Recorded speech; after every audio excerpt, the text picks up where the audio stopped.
એ પણ એક આપણી જીત છે। પ્રજાની અંદર આંખમાં આંખ મિલાવીને આપણે વાત કરી શકીએ ને એ આપણી જીત છે। સત્તા હોય કે ના હોય, મહાભારતના યુગમાં યુધિષ્ઠિરને ખબર હતી, મહાભારતના યુગમાં કૃષ્ણ ભગવાનને ખબર હતી, સોગઠાની રમતો રમાતી હતી, બધી હાર થતી હતી, પણ સત્ય માટે લડવાનું કામ એનું ચાલુ હતું। હાલની સ્થિતિની અંદર કોંગ્રેસ પણ એ જ પ્રમાણે હિન્દુસ્તાનની અંદર લડી રહી છે અને એના અમે સૈનિક છીએ, એનું અમને ગૌરવ છે।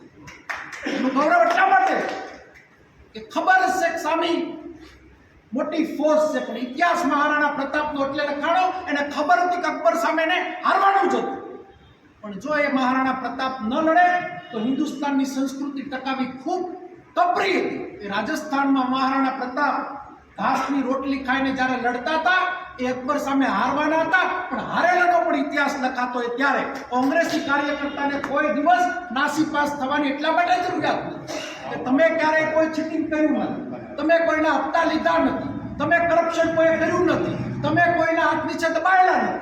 તકલીફ જેટલી છે ભારતીય જનતા પાર્ટીના લોકોને લોકોની વચ્ચે જઈને તાલુકા પંચાયતનો જવાબ દેવાનો છે, જિલ્લા પંચાયતનો જવાબ દેવાનો છે, નગરપાલિકાનો જવાબ દેવાનો છે, ત્યારે અહીંયાથી ઊભા થાય ત્યારે નાસીપાસ મગજથી બહાર આવે। આ વખતે પ્રથમ એવી વાર બનાવ બનવા જઈ રહ્યો છે કે કોઈ પણ જિલ્લા કોંગ્રેસના પ્રમુખ મારફત ટિકિટ નક્કી નથી થવાનું, તાલુકા કોંગ્રેસનો પ્રમુખ ટિકિટ નક્કી કરશે, તાલુકા મથક ટિકિટ નક્કી કરશે। તમને કોઈ જિલ્લાનો નેતા ડિસ્ટર્બ નથી કરવાનો। અમે નેતાઓએ મન બનાવ્યું છે કે સારો સૈનિક આપણો, નિષ્ઠાવાળો સૈનિક આપણો, એને આપણે રણ મેદાનમાં ઉતારવાનો છે। અને જરૂરિયાત પડે તો ટીકુભાઈ તમને ફરીવાર તમે જે વાત કરી પાર્ટી આદેશ કરશે તો પ્રતાપ દુધાત પણ તાલુકા પંચાયત લડવા માટે રાજકારણમાં આવ્યા છે। કોંગ્રેસની રાજકારણ કરી છે એટલે ખબર છે કે હામી સાથીએ લડ્યા વગર છૂટ્યો નથી, દલદલિયાવાળું રાજકારણ કોઈ દિવસ કર્યું નથી ને કરવાનો પણ નથી। મને મારા પ્રદેશ પ્રમુખ આદેશ કરશે તો હું બુથમાં પણ બેસવા જાય, મને મારા પ્રદેશ પ્રમુખ આદેશ કરશે કે તારે તાલુકા લડવાની તો હું તાલુકા પણ લડે, મને મારા પ્રદેશ પ્રમુખ આદેશ કરશે તો હું જિલ્લા પંચાયત પણ લડે।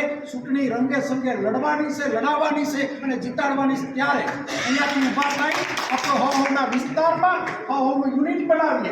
રહી વાત પ્રમુખોની, ઘણી જ સ્થિતિઓ એવી હોય, નિર્ણયો ઘણા કપરા હોય, કોંગ્રેસના રાજકારણની અંદર વનમેન શો કે વનમેન વ્યક્તિ ડિસિઝન નથી લેતો। આ ભારતીય જનતા પાર્ટી નથી કે બે જણા કે આખી પાર્ટી, આ કોંગ્રેસ પાર્ટી છે। અહીંયા તમે મને જેટલું કહી શકતા હો એટલું જ હું રાહુલ ગાંધી કે અમિતભાઈ ચાવડા સુધી બોલી શકતો, એટલા માટે આપણે કોંગ્રેસમાં છીએ, આપણે લોકતંત્રમાં છીએ। ત્યારે પ્રમુખ